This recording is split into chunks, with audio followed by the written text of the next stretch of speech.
कि लॉकडाउन को बढ़ाया क्षेत्रों में फैलने नहीं देना है। स्थानीय स्तर पर अब एक भी मरीज बढ़ता है तो ये हमारे लिए चिंता का विषय होना चाहिए। कहीं पर भी कोरोना से एक भी मरीज की दुखद मृत्यु होती है तो हमारी चिंता और बढ़नी चाहिए और इसलिए हमें हॉटस्पॉट्स को इंगित करके पहले से भी ज्यादा, बहुत ज्यादा सतर्कता बरतनी ही होगी। जिन स्थानों के हॉटस्पॉट में बदलने की आशंका है उस पर भी हमें कड़ी नजर रखनी होगी, कठोर कदम उठाने होंगे। नए हॉटस्पॉट्स का बनना हमारे परिश्रम और हमारी तपस्या को और चुनौती देगा, नए संकट पैदा करेगा।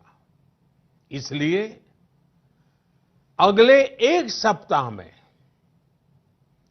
कोरोना के खिलाफ लड़ाई में कठोरता और ज्यादा बढ़ाई जाएगी। 20 अप्रैल तक हर कस्बे, हर थाने, हर जिले, हर राज्य को बड़ी बारीकी से परखा जाएगा। वहां लॉकडाउन का कितना पालन हो रहा है, उस क्षेत्र ने कोरोना से खुद को कितना बचाया है, इसका मूल्यांकन लगातार किया जाएगा। जो क्षेत्र इस अग्नि परीक्षा में सफल होंगे, जो अपने यहां हॉटस्पॉट नहीं बढ़ने देंगे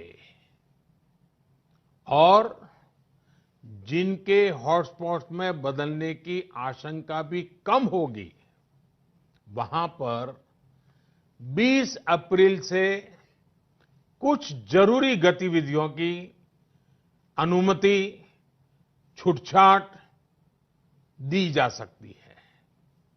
लेकिन याद रखिए, ये अनुमति सशर्त होगी। बाहर निकलने के नियम बहुत सख्त होंगे। लॉकडाउन के नियम अगर टूटते हैं और कोरोना का पैर हमारे इलाके में पड़ता है तो सारी अनुमति तुरंत वापस ले ली जाएगी।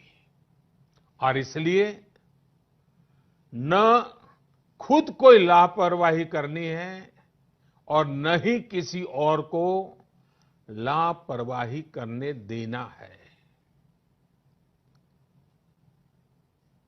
मेरे देशवासियों, कल इस बारे में सरकार की तरफ से एक विस्तृत गाइडलाइन जारी की जाएगी।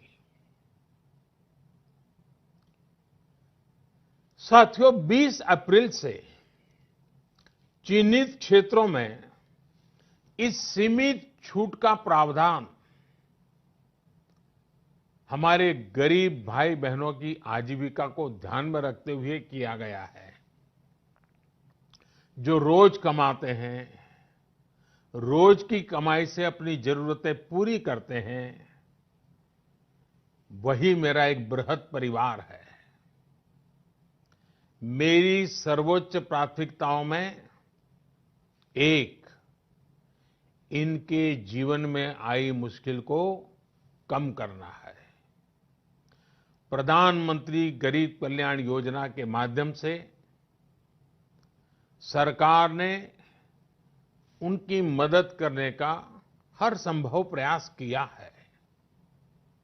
अब नई गाइडलाइंस बनाते समय भी उनके हितों का पूरा ध्यान रखा गया है।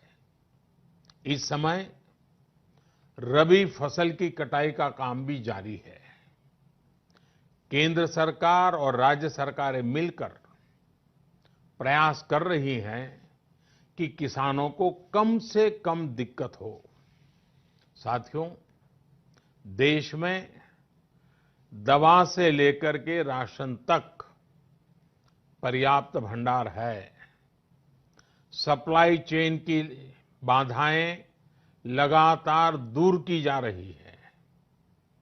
हेल्थ इंफ्रास्ट्रक्चर के मोर्चे पर भी हम तेजी से आगे बढ़ रहे हैं। जहां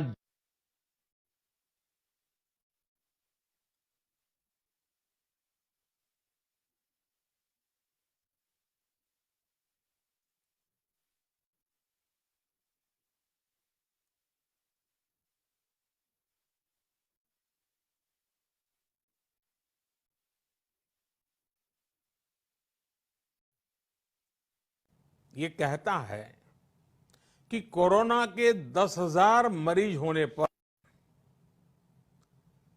1500-1600 बेड्स की जरूरत होती है। भारत में आज हम 1 लाख से अधिक बेड्स की व्यवस्था कर चुके हैं। इतना ही नहीं, 600 से भी अधिक ऐसे अस्पताल हैं जो सिर्फ कोविड के इलाज के लिए काम कर रहे हैं। इन सुविधाओं को और तेजी से बढ़ाया जा रहा है। साथियों, आज भारत के पास भले सीमित संसाधन हो, लेकिन मेरा भारत के युवा वैज्ञानिकों से विशेष आग्रह है कि विश्व कल्याण के लिए, मानव कल्याण के लिए मेरे नौजवान साथियों, आप आगे आए। कोरोना की वैक्सीन बनाने का मेरे देश के नौजवान, मेरे देश के वैज्ञानिक बेड़ा उठाएं। साथियों, हम धैर्य बनाकर रखेंगे, नियमों का पालन करेंगे, तो कोरोना जैसी महामारी को भी परास्त करके ही रहेंगे। इसी विश्वास के साथ मेरी बात समाप्त करने से पहले मैं आपका साथ मांग रहा हूं। 7 बातों में आपका साथ। पहली बात, अपने घर के बुजुर्गों का विशेष ध्यान रखें। विशेषकर ऐसे व्यक्ति जिन्हें पुरानी बीमारी हो, उनकी हमें एक्स्ट्रा केयर करनी है। उन्हें कोरोना से बहुत बचाकर रखना है। दूसरी बात, लॉकडाउन और सोशल डिस्टेंसिंग की लक्ष्मण रेखा का पूरी तरह पालन करें। घर में बने फेस कवर या मास्क का, और वो भी घर में बने हुए, उनका अनिवार्य रूप से उपयोग करें। तीसरी बात, अपनी इम्यूनिटी बढ़ाने के लिए आयुष मंत्रालय द्वारा जो निर्देश दिए गए हैं, उसका अगर हम पालन करें, गर्म पानी है, काढ़ा है, इनका निरंतर सेवन करें। चौथी बात, कोरोना संक्रमण का फैलाव रोकने में मदद करने के लिए Aarogya Setu mobile app, Aarogya Setu mobile app जरूर डाउनलोड करें। दूसरों को भी इस ऐप को डाउनलोड करने के लिए प्रेरित करें।